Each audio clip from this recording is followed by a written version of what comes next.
Hello viewers, আজকে আমি আপনাদের সামনে যে টিউটোরিয়ালটি নিয়ে আসবো সেটা হচ্ছে HTML আসলে কি, HTML আমরা কেন শিখবো, HTML এর প্রয়োজনীয়তা কি সে বিষয়ে আপনাদের সাথে কথা বলবো। তো শুরু করা যাক। HTML হচ্ছে একটা কম্পিউটার ল্যাঙ্গুয়েজ যা পৃথিবীর বিশাল তথ্য ভাণ্ডারকে আসলে ইন্টারনেটের মাধ্যমে প্রদর্শনের সুযোগ করে দিয়েছে।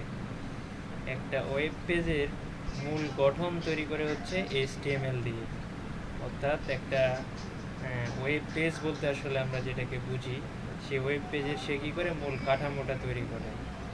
HTML দিয়ে কোনো প্রোগ্রামিং ল্যাঙ্গুয়েজ, HTML আসলে কোনো প্রোগ্রামিং ল্যাঙ্গুয়েজ নয়, এটাকে আসলে বলা হয় hyper text markup language. Hyper text markup language বলা হয় এ কারণে যে এটা কতগুলো মার্কআপ ট্যাগের সমন্বয়ে গঠিত।